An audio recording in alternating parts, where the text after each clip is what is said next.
Bonjour, c'est votre cher et tendre théoricien Golddude. Oui, je suis de retour. Aujourd'hui, une nouvelle vidéo sur Five Nights at Freddy's, car c'est l'anniversaire de Five Nights at Freddy's 4. Il fête ses 5 ans. Youhou! Et je viens de prendre un coup de vieux. Youhou! Attends, quoi? Aujourd'hui, je vais parler d'un des sujets qui devait être abordé, comme dit dans la vidéo, sur la norme française. C'est en quoi le bordel Sister Location vient plutôt du 4. Mais par une volonté de partir toujours plus loin, vous allez voir à la place le lien entre les opus à tout niveau. Tout d'abord parler de leur gameplay, mais bon, d'accord, il y aura d'abord une présentation rapide des opus, mais après, il y aura le gameplay. Ensuite, il y aura le lore, et ensuite une explication du bordel, qui est engendré plus par Sister Location, plus par FNAF 4. Mais après, sur Sister Location qui passe si fautif, et qu'en fait, même probablement une généralité de la licence qui est Five Nights at Freddy's. Commençons avec le premier sorti, premier sérieux. Nous avons donc ici affaire à Five Nights at Freddy's 4, le faux chapitre final de la plutôt trop tétralogie Five Nights at Freddy's. Il est sorti le 23 juillet 2015, oui c'est lui qui a 5 ans, après avoir vu sa date de sortie beaucoup raccourcie. Après avoir été prévu le 31 octobre 2015, il aura finalement son DLC Halloween, mais on en reviendra plus tard. Par la suite, il est annoncé donc le 8 août 2015 sur un mail à Luapo, un youtubeur anglophone, Five Nights at Freddy's, pour concorder avec la sortie du premier opus. La boucle aurait pu être bouclée, mais non. On a donc un opus qui n'a pas été de tout repos pour Scott Colton comme pour ses fans. Avec cette sortie, on pourrait dire qu'on a tout. Plus vu que le mystère de l'opus n'a jamais été résolu. Même à l'heure actuelle, ça me frustre au bout d'un moment, bordel, ça fait 5 ans. Oui, qui aurait cru qu'un jeu auquel on joue à un enfant séquestré dans sa chambre pendant 7, 8 face à ses cauchemars sous forme d'animatronique aurait pu frustrer et ne pas être compris. Donc, maintenant du DLC Halloween de ce match. En fait, c'est plus une version du jeu Halloween qu'autre chose. Bien qu'elle rajoute certaines choses, cela vient surtout de la 1.1 du jeu, qui est sorti le même jour. Cependant, comme toute version Halloween des opus précédents, ce n'est que visuel, à l'exception, à la limite, de Nightmare Mangle, qui, certes, remplace Nightmare Foxy. L'unique différence vient du bruit de radio assourdissant du personnage, ce qui peut être assez embêtant sur un jeu basé sur le son autre que les jumpscares, mais pour les éviter justement. Maintenant parlons du cinquième opus, Five Nights at Freddy's Sister Location. Et oui, pas FNAF World, opposant pas. Lui est déjà bien plus différent avec le premier opus horrifique dans le sens classique du terme, à avoir des voice lines et des vraies nuits qui changent à chaque fois. Par rapport au 4 où c'est plus sur la surface, même si ironiquement lui aussi. À venir, une vidéo sur la fausse innovation de Sister Location. En fait, c'est devenu un chapitre. Voilà. Même un sous-chapitre. Il est lui sorti le 4 octobre 2016, sans jamais avoir été raccourci. Enfin, ça a été sa version mature. Quoi? C'est un troll? Tu te fous de ma gueule? Après, le jeu a toujours été prévu en automne. Ça, pour une fois, Scott s'est tenu, parce qu'en plus, il l'a bien sorti le 7 octobre 2016. Bravo Scott. Hors de la version troll, bien évidemment. Après, maintenant, on va parler du plus gros ajout du jeu. Lui, qui avait déjà 5 nuits et 3 étoiles, faisant d'un jeu assez complet, se voit rajouter une 6e, mais pas canon, nuit. Et cela serait pour prendre les personnages les plus marquants du match, bien sûr. Enfin, pas trop. Il manque quand même Baby et Dnar. Je dis ça, je dis rien. À la place, on a Yendo, un putain d'easter egg du jeu, comme LOLbit, mais qui vient aussi de FNAF World. D'accord. Mais bon, pour ça aussi, on a aussi deux styles de mini-rena, 1 et 2, et des bidibabs, les classiques et les électrobabs. Est-ce que c'était vraiment obligé? Bon, on a aussi Bonnette. Mais Bonnette, encore une fois, qu'est-ce qu'il fout là? Et si Scott voulait vraiment faire un 10-20, alors pourquoi il n'y a pas Baby et Ednar, putain? C'est pas canon. Il le dit lui-même. Après, il y a un autre plus gros souci que je développerai dans la vidéo dédiée à l'opus. C'est la Custom Night qui ne permet même pas de customiser ses challenges. Comme j'avais montré, tu peux mettre que en easy, normal, hard et very hard. Et voilà, maintenant ça peut être une très belle transition pour parler, bien sûr, du... Remarquez que pour beaucoup de gens, Five Nights at Freddy's Sister Location détruit les gameplays classiques de la franchise tels qu'elle nous a habitués jusqu'alors. Car comme je l'ai dit, à chaque nuit, ça change. Mais regardons du premier au quatrième opus. Eux respectent un même gameplay identique. Enfin, plus jusqu'au 3. Et c'est ce qu'on va voir. Le premier jeu nous fait, dès la première nuit, s'occuper de Bonnie, Chica, Foxy. J'ai oublié Freddy. Bah non, lui, il arrive techniquement, c'est même dans le code du jeu, qu'à partir de la nuit 3. Ah, mais... Bon, bah, le deuxième opus alors. Lui, au moins, il est statique. Ah non. Le reste des Wizards arrive en nuit 3. Beaucoup de 3, donc du troisième en termes de FNAF. Allez, au moins là c'est figé. Bah non, parce que Springtrap et les fantômes n'arrivent qu'à la nuit 2. À la nuit 1, il n'y a personne. Bon, après, j'avoue, le gameplay du 1 au 3, c'est à peu près le même, avec quelques petites modifications. Par contre, c'est là où le 4, bah, en fait, on est contre Nightmare Freddy, Bonnie, Chica, Foxy. Ça, et non, parce que ça, c'est que pendant la nuit 1 et 4. À 4, pardon. Alors que, justement, Nightmare Fredbear, ou tout simplement Nightmare, arrivent à leur propre nuit, en attendant, avec la nuit 5 pour Nightmare Fredbear, et la nuit 6, c'est encore Nightmare Fredbear, mais en gros, on tourne avec les originaux. Non, la nuit 7 et 8, c'est Nightmare. Donc, en plus, on a Plush Trap et Nightmare Balloon Boy entre les nuits, quoi. Au final, depuis quasiment le début, on n'a jamais véritablement été face à tous les antagonistes d'un coup. Après, c'est même pire dans FNAF 4, vu que, bah, ils ont quasiment des nuits par personnage, même si Nightmare, Fredbear qui a vraiment sa propre nuit, mais Nightmare, ok, j'avoue, il est avec les classiques, que ce soit la nuit 7 ou... Mais justement, c'est de là où on peut une différence par rapport à FNAF 3, de FNAF 1 à FNAF 3. C'est-à-dire que eux, ils ont leur propre gameplay.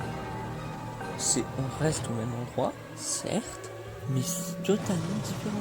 C'est comme passer de l'endroit private room de Sister Location à sa Custom Night. C'est exactement le même endroit, mais il n'y a pas exactement la même chose.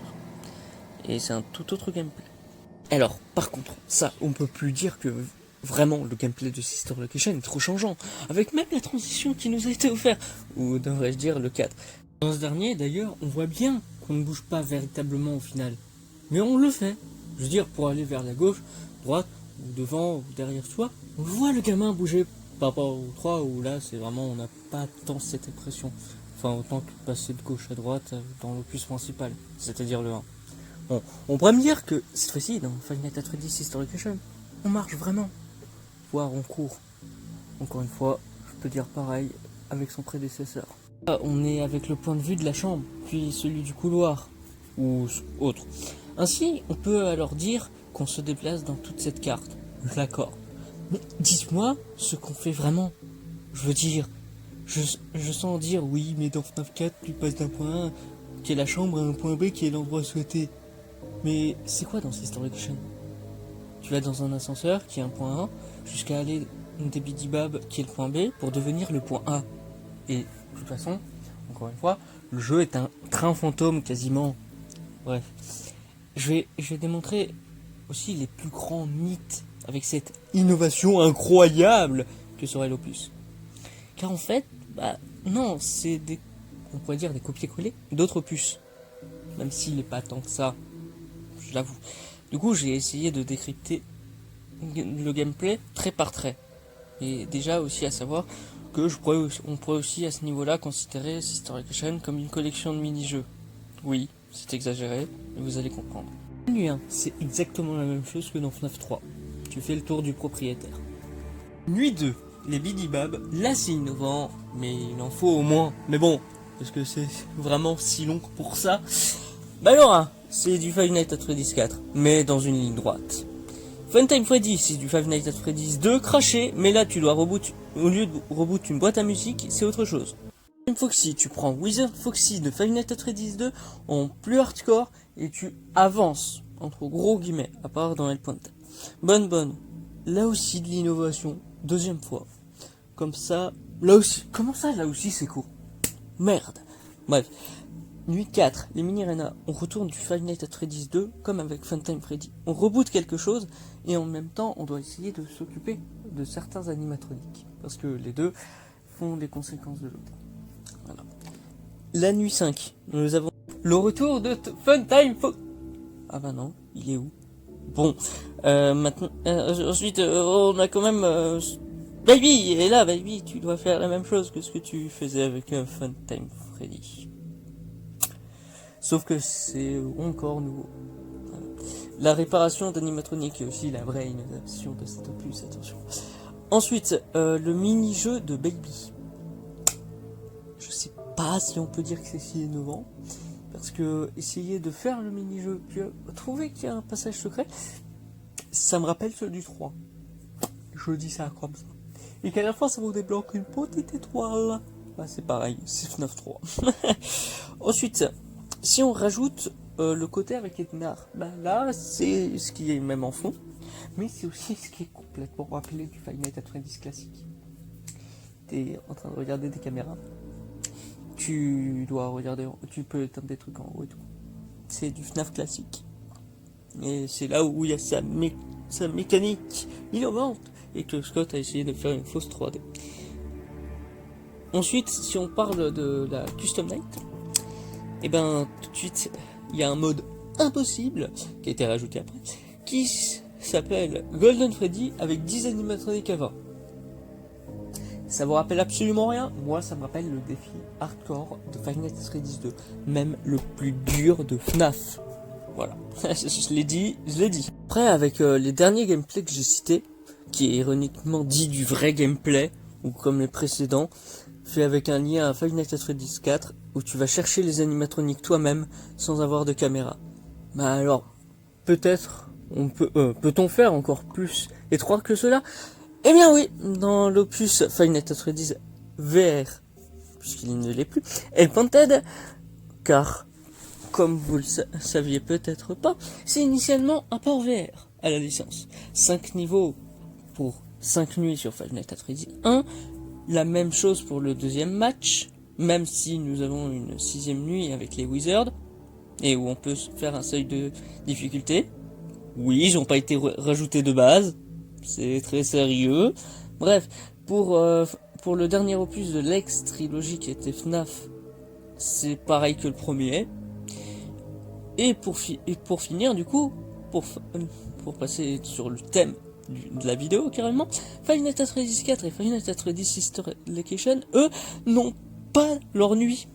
Enfin, si, mais dans un ensemble de mini-jeux, et où ça peut être séparé, comme Plush Trap ou encore Nightmare Balloon Boy, mais sinon, vraiment, tu peux te retrouver avec Baby de Sister Location, où on incarne un personnage caché dans le placard, ou encore comme dans la Custom Night où on a Funtime Freddy avec la même mécanique et bonnette qui se cache dans la chambre de FNAF 4. Ouais, j'ai fait vraiment le plus étroit qu'on puisse dans les gameplays. Et justement, ça me fait penser à un truc, cette chambre, qu'elle soit visible dans ce qui peut s'appeler FNAF 5. Mais ça, c'est plus niveau secret, et même vous le voyez ici.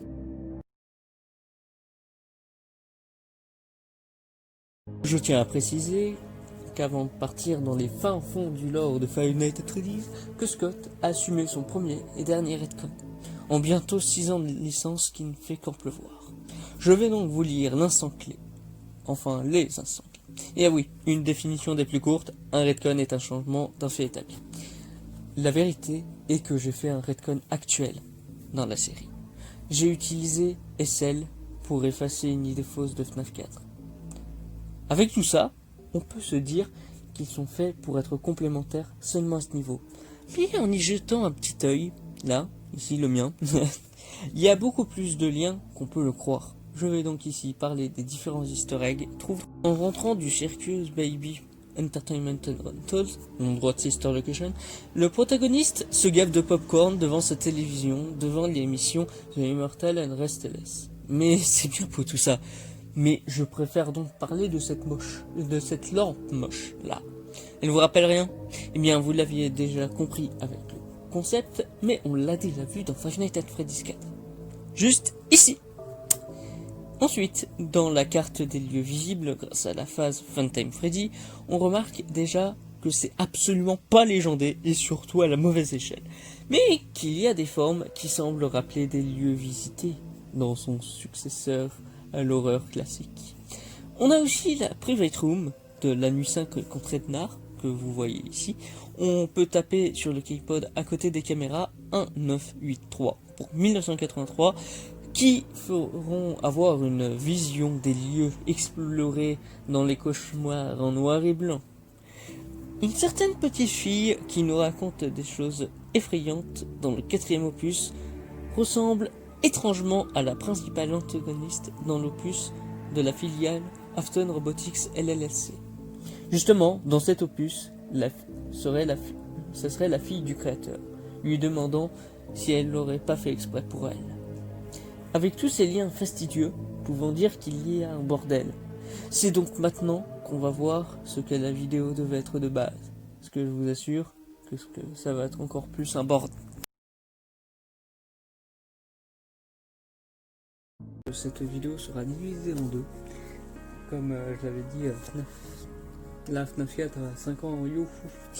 Bah, cette vidéo, il y aura deux parties. La deuxième sortira quand Sister Location aura 4 ans. Donc là, je viens du passé, on est le 19 juillet 2020. Et la deuxième partie sortira le 7 octobre 2020. Et Sister Location aura 4 ans, youhou. L'heure, je sais pas encore. On verra, mais c'est vraiment pour montrer justement que les deux opus sont différents mais pourtant liés et que les trois premiers sont les meilleurs bien sûr. Et qu'est-ce que va contenir cette seconde partie? Techniquement, elle portera avec le 4e chapitre et la conclusion. Mais non, il y aura, je pense, une vidéo regroupant les deux parties qui, elle, sortira pour faire un mélange des deux le 23 octobre 2020. Ouais, c'est assez galère finalement, mais au moins c'est cool. Bon, bah, avec tout ça, je vous laisse.